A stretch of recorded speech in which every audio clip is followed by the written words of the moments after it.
super dope. Hey, what's up? Nice 3-week break, eh?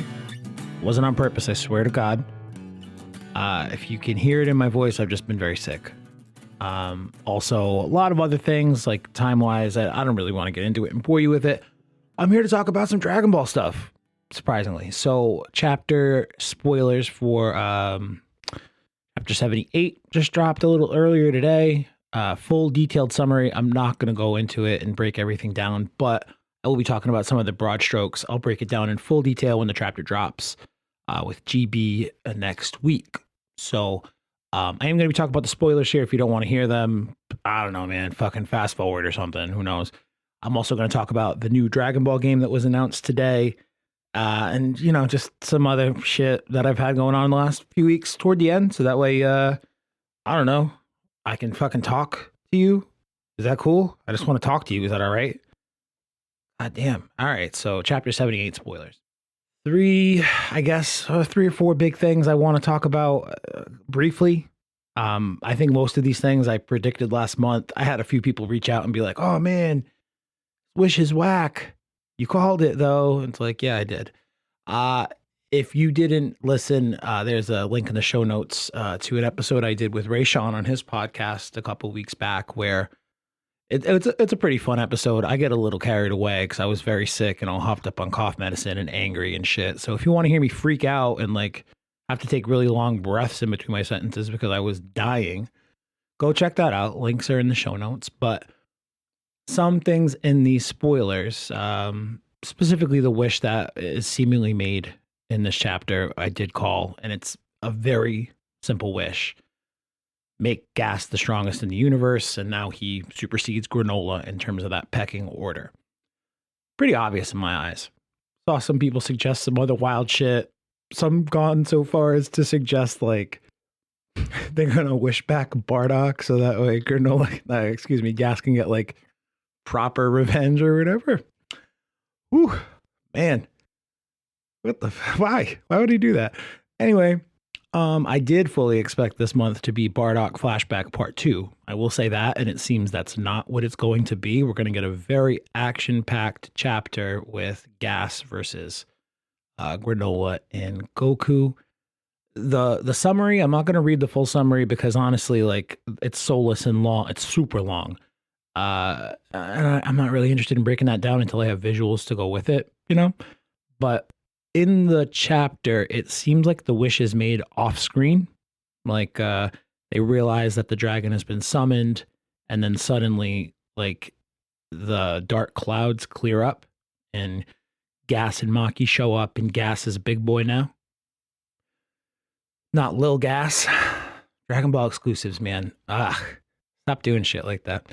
Anyway, we don't see the wish made on screen. So there have been some people theorizing that this potentially isn't even Gas with the wish. This could just be like a transformation for him or him like powered up or whatever, and we have yet to see the wish. That could be it. Who knows? I do think that the wish was made, though. What I think is interesting about the fact that it's made off screen, well, presumably it's made off screen, right? Is that Alec has no reason to show up to this fight now. Like, Gas is going to be able to take care of business, presumably, right? We don't have an idea, I don't think anyway, on the cooldown time for these Dragon Balls, like how long until you can use them again for another wish. Possibility it could be immediate. Maybe Alec is off regathering those two Dragon Balls as Gas and Maki take on the gang of Goku, Vegeta, and Granolah. That would be an interesting twist. If there's like a second wish made. In that episode with Rayshawn I referenced, I talk about how much I fucking hate Minaito. I actually might have talked about it with Hayden too. By the way, the last chapter review, I know it's probably because I haven't put out a new episode in 3 weeks, but one of the most heavily downloaded episodes we've had ever. I think it brought in a lot of new listeners. So if that's the case, welcome aboard. Happy you're here.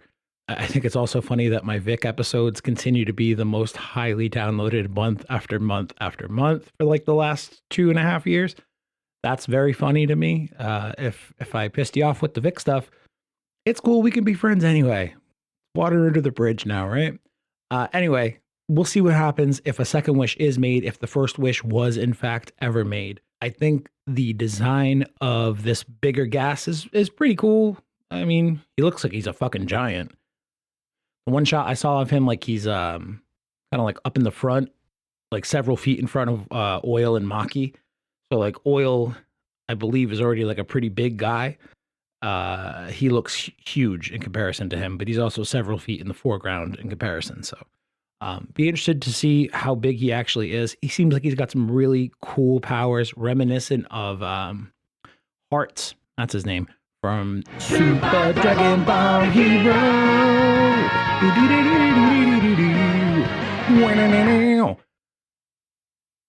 Like that shit. Sometimes we do that. Oh man, it's been a long 3 weeks. I'm so fucking out of it. But yes. Also, the last thing that I've been kind of waiting for it to come around in this arc. Well, that and OG 7.3. I think OG 7.3 is completely out of the picture now, which is funny as fuck to me. Could have been such a big important part of this arc, relegated to just like the setup exposition dump at the beginning. Like, what the fuck, man? What a waste. I've been waiting for that last Senzu bean to come into play. And when Vegeta tossed off his shit when he went Ultra Ego a few months back, there was at the time this like little extra side panel thing in Shonen Jump. And I believe they put it on the official Dragon Ball website and all that too. But they showed like an X-ray of what the inside of Vegeta's armor looks like, and basically showed us that it has pockets and that there's a Senzu bean in those pockets. Like, it was just a way to remind us that Vegeta tucked that Senzu bean away into his armor, and he in fact tucked it away into a fucking pocket, not just whatever between his, I don't know, what the fuck would that be called? Jumpsuit? Is spandex? Is it spandex, I guess? Not like just between that and his armor, and he lost his Senzu bean. It's firmly placed in a pocket in his armor. And I was like, all right, cool. Thanks for reminding us. I wonder if that's going to come into play. And seemingly it will. It looks like Vegeta's going to get that last Senzu bean. Goku tells him to eat it so that way he can get powerful again, go Ultra Ego, and whoop this dude's ass. But seems like Vegeta's pretty adamant about Granolah being the one to take it and be the one to defeat Gas and get his revenge all proper. Which, I gotta say, last month, man, I was super pissed. Big long detour in the name of nothing. To me, it seemed. And I did think they were setting this arc up to be a Vegeta win. I'm a little bummed, obviously, as we all are. Every fucking arc, it's not going to, in fact, be that. But I think for like from a storytelling perspective, it would be very satisfying if Granolah does manage to defeat these guys who, we learned last month killed his mom and have been using him for his services, if you will, for the last 40 years. And it looks like we're going to get a cool flashback there, too, of basically the Heat is like enlisting Granola's help, and with Minato as the person who kind of brokers the deal there. So overall, Chapter 78 looks like it's going to be, I think anyway, a big improvement over last month's chapter. Don't get me wrong, the Bardock stuff visually was very cool. The fight was very cool, but doesn't make a ton of sense to me to try to tie that in, other than their ability to say, hey, look, we brought Bardock in, and have everybody talk about Bardock. Like, that's why they did it. It's the fan service before the shitstorm. Okay? That's what it was. But, more people were happy with it than weren't happy with it. I'm obviously in the minority, as I said last week, or last month, or whenever the fuck I did that. It's been a million years, it seems. Yeah. So 78 looks like it's on the up so far. I can't wait for the full thing to drop. I believe it drops this coming Saturday. Is that the 20th? I'm recording this on Tuesday night. Been tough to keep track of the days lately. But neither here nor there. I also woke up to news this morning of a new Dragon Ball game coming out called Dragon Ball Breakers. And I think it's a really interesting concept for the game. Also, though, much like what we're doing with Dragon Ball Superhero, Dragon Ball Superhero. Can't forget that fucking second super. Much like the fan reaction for Dragon Ball Superhero, I feel like this video game might get a similar sort of reaction. People are going to be either super excited to get something new and different, or they're going to be like, what the hell is this new and different thing? I wanted, Xenoverse 3 or, Fighters 2 or whatever. This game coincidentally is made by Dimps, the people who developed Xenoverse 2. But I'm going to read you just a couple of quick paragraphs from this announcement article they put out on dragon-ball-official.com. Like they got do you think Dragon Ball Official without the dashes was taken? I bet you that's what it is. Dragon-ball-official.com. Anyway, Dragon Ball The Breakers has been confirmed for release in 2022. In a first among Dragon Ball games, Breakers will feature asynchronous multiplayer online action with a group of players competing against one. For those of you who just can't wait for the full release, a global beta will also be coming to Steam. Word, bird. Battles will be fought amongst 8 players who will be divided into 1 attacker, aka the Raider, and 7 survivors, whose job it is to, you guessed it, survive. The survivors must seek to escape via a fracture in time created by the Super Time Machine, all while avoiding the clutches of the merciless Raider, whose sole mission is to eradicate all the survivors. And like for the artwork here, they're using Cell a ton. You watch the trailer, pretty much all the gameplay footage, or I don't know if it's actually gameplay footage. It could be cutscene footage, I guess. It's all based within the Cell saga, mostly in the beginning of it, like when he's walking around, like fucking draining people's bodies and shit for their power so he can power up, that horror movie little arc of Dragon Ball. Like, that's some scary Dragon Ball. Anyway, next paragraph. The Raider may be alone, but they have more than enough power to make up for it. Plus, by fulfilling certain conditions, they will gradually grow even stronger. Should they reach their final form, they'll attain power unbeknownst to all and become capable of eviscerating all the survivors in one fell sweep. It's like a super Kamehameha or some shit. That was my own editorial note. I was not part of the article. What makes this game truly unique is that the team of survivors is comprised of regular civilians. And then they give you some text about what I was just talking about. Take a moment to cast your mind back to the Cell arc. Imagine you were a humble civilian going about your day in Gingertown when the terrifying Cell appeared in search of life force to absorb. What ensued must have been the most horrifying game of hide and seek of all time. Hell yeah. Now what if we told you that in Breakers, you play as civilians just like them? That's like nightmare inducing to me, dude. I don't know. But how can a group of near powerless survivors possibly hope to survive an assault from the evil Raider? That's what I'm saying. Simple. You'll have to use the items scattered around the map, the skills you have at your disposal, and the quote-unquote Dragon Change move, which temporarily imbues you with the power of a Z-Fighter. All right, but which Z-Fighter are we talking about? Yamcha getting his fucking hand through his thorax like Dr. Gero, that power? Or is it like Goku before he takes the heart medicine? Is it like Vegeta after he pops out the room of space and time? Spirit and time? Fuck's it called? Who cares?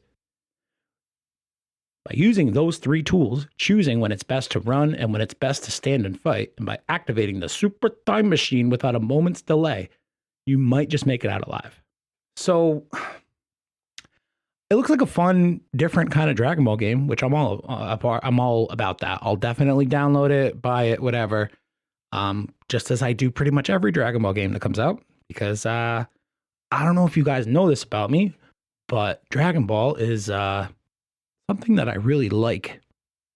So I will check out this game for sure. A lot of the, like I said, not sure if it's gameplay or cutscene stuff. It looks like cutscene stuff, but Bulma and Oolong are heavily featured. And I can already imagine,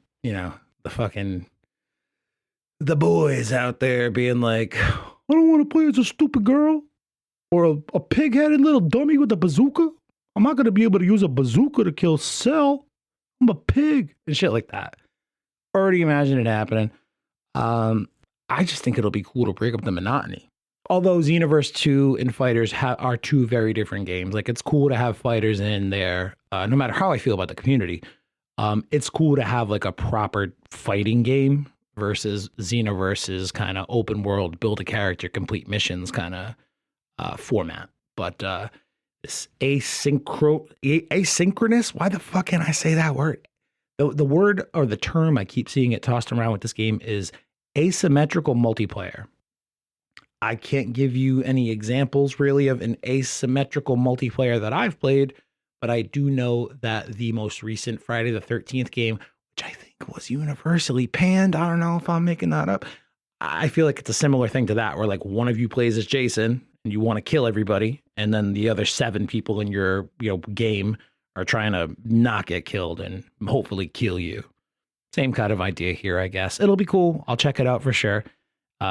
Dragon Breakers, I mean, it's tough for me, man, because I hear the word breakers. I'm from Rhode Island, and the Breakers is like this historical super rich mansion that actually Brandon, you guys know Brandon probably, he hasn't been around for a minute, but he worked there, I think worked, given like tours and shit, like this crazy expensive, crazy rich mansion from like the, I don't know, mid 1800s or something, like a fucking, literally a room, like all of it's just gilded with gold.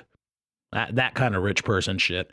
So whenever I hear the term breakers, I'm like, the breakers, yeah, that rich person place. But no, now it's Dragon Ball Breakers, which I presume is short for time breakers or whatever.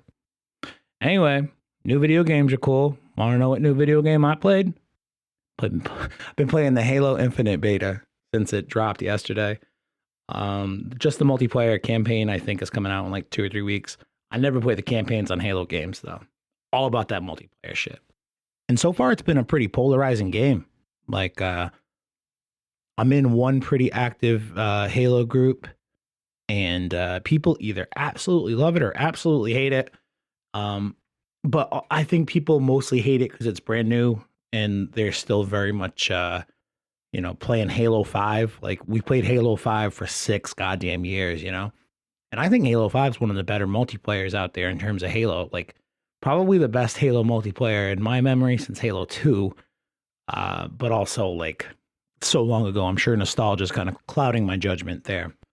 I dig it, though. It's a little bit different than the last game. The big draw for me in the last game was, like, permanent thrusters, like boost jetpacks, whatever, like, as the sound it makes, as I, like, around the corner.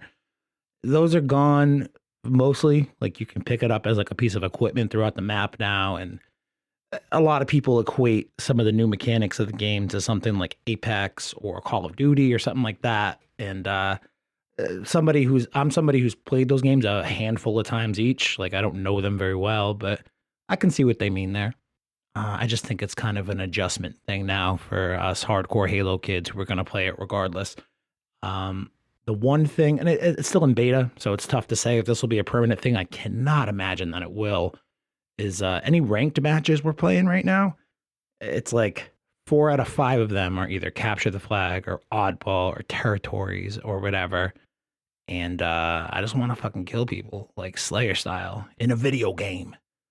You know what I mean? So a little annoying. I can't turn off those objective games. I just wanna shoot a motherfucker with my BR default loadouts. Very cool. Happy to have that back. It functions like the Halo 2 BR, which is dope. But yeah, excited to see what's gonna happen with this game. If you play, let me know, man. Shoot me a message at DBSuperDope on Instagram, at DBSuperDope1 on Twitter, Facebook Superdope Podcast. All the links are in the show notes. Go check it out. Follow our shit. Helps to hear from you. You know what I mean? We're a weirdo fucking community. Last couple things, right? Marvel shit, right? So I saw Eternals. I'm not going to ruin anything. No spoilers here, so don't freak out. I saw Eternals, and I'll tell you this, man. Not very good. Like, at all. There were some cool moments, a couple cool scenes. And even those couple cool moments and couple cool scenes, like as I think about them again, and I'm like, what makes that list for me? What is my couple cool moments, couple cool scenes list? What is it? And I think about the things that make that list, and I'm like, kind of lowered my bar on my couple cool moments, couple cool scenes list, It's a movie that is very grand in scale, and it's a grand cast, like, and by grand I mean too fucking big. the cast is too big and the movie suffers immensely because of it. But also, like, the pacing of the film is fucking atrocious at points. Like, they're current in time. They're getting the band back together, for lack of a better fucking term, and then it's like they're back in time 1,000 years doing another thing in another ancient part of the world, being important there too. And even though you see them like sprawled out throughout the history of the world at certain points throughout the film, I'm not spoiling anything here, but even though you see moments like that, it's still hard for me to like any of them as characters, because I don't know, you see them do these things in very big, broad strokes. Again, it's a cast of 10 fucking people. It's just very hard to give anybody the time they need to become a character you really care about. It's very like surface level kind of motivations in a lot of senses. Like the chick who played Cersei was great, but also Cersei could not be like any less exciting as a protagonist of the film, because you don't get to know her enough. Also, I feel bad for that motherfucker who played Jon Snow. Saw him at the beginning of the film. I'm like, oh, that's cool. He's in this. Dope. Wonder what well, I kind of already knew what he was going to be, candidly, but the way they use him in the movie, it's like, the fuck was Jon Snow even here for? So that's my spoiler-free Eternals review. Go see it at your own risk if you want to fucking waste $15 and 2 hours and 40 minutes of your life. Me and Feds and Scott went a couple weeks back, and all I'll say is, man, I'm glad we went out drinking some beers beforehand, because if I hadn't, legit, an hour into the movie, the 4 people in front of us got up and left. And I was like, man, all 4 got to go to the bathroom at the same time, huh? Nope. They had to all leave at the same time, because that's how little they enjoyed the film. And then the last thing, just very quickly, I'm just kind of excited about it. Also a little like scared about it. If you haven't listened to an episode I did, I guess at the beginning of the year, it's called The Problem with WandaVision. And you watched WandaVision, you know, if those 2 conditions, you know, if you haven't heard it, go check it out if you have watched WandaVision. But basically my problem, I think, with WandaVision, and something that I've had to like coach myself on ever since, is the disappointment of my expectations of the storyline not playing out as I predicted. So like, I'm like, ooh, theory crafting week to week, watching the episodes. It's got to be this character. This has got to happen. We're going to end up here, and this person's going to show up. And then none of that shit happens. And you're like, ah, fuck, this sucks. Not necessarily, you know, it doesn't necessarily suck, but it wasn't done in the way in which you expected it to. And like that level of disappointment somehow like impacts your ability to judge it subjectively or objectively, right? Fucking, you'd think I'd know the difference between those two by now. Anyway, I'm a little worried that Spider-Man Far From Home is shaping up to be something like that for a lot of people. Not myself, because I've already had this conversation with myself several times since WandaVision, because the way WandaVision wrapped up, I was a little disappointed, but watching it again, I'm like, actually, this is a good story and it makes sense and it's entertaining, and I have to put aside my own like crazy theory crafting bullshit and, you know, look at the story for what it is as opposed to what I thought that it could be. Because sometimes us as fans, we write better stories in our heads than what they're capable of pulling off in the end, or what they're capable of doing because of like licensing deals and, you know, characters being shared among studios or whatever. There's a million reasons, but sometimes our expectations exceed what the actual fucking final product is, but it doesn't necessarily reflect poorly on the final product. I'm worried Spider-Man with the new trailer just dropped a couple of hours ago. And I'm a little worried people have been so dialed into the idea of Tobey Maguire and Andrew Garfield both being in this film. And I think there's a very good chance that they will be. Okay, there's a huge chance that they will be. It would be dope if it was. It would make all the sense in the world if it was, given what we know about the plot so far. But there's a possibility that, and then what makes me say this is Andrew Garfield said it on some fucking Good Morning America shit like yesterday or the day before. Like, no, seriously, I'm not in this movie. And I'm like, yeah, sure you're not, Andrew Garfield. Sure you're not. Then I started thinking, I'm like, what if he's not? What if Toby's not even in this shit as like some kind of grand elder master Spider-Man? You know what I mean? we're going to all be very bummed because we have this expectation in our heads for like a live action Spider-Verse movie now. And there's a very good possibility that neither of these actors will be in the film. Now, I hope they are. I think there's a good possibility they will be, but the possibility exists that they won't. And if they aren't in this film, then we all just need to fucking take a breath and get over it and try to judge the film for what it is and not what we all theory crafted, about what it could be over the last year. I'm excited for the film. The new trailer is dope as hell. Alfred Molina is going to be awesome again as Doc Ock. We got a cool little snippet of a Norman Osborn Green Goblin monologue, which I think will be very cool. Got a silhouette of the Sandman. I think we see an outline of the Lizard at a certain point. Jamie Foxx's Electro. We're one villain short of a Sinister Six here, right? I'm excited for that movie. December 17th cannot get here soon enough. But in the meantime, we got this Dragon Ball chapter to look forward to. I'm going to keep playing this Halo beta, Halo Infinite. I got to get used to saying that because I keep wanting to say Halo 6, but it's not that. It's Halo Infinite. Keep playing that beta. Try to forget about the Eternals and just get hyped for Spider-Man, man. So quick episode today. Again, I appreciate you guys. Like traffic has not changed at all in the last 3 weeks for me. This is probably the longest time I've gone without putting out a new episode.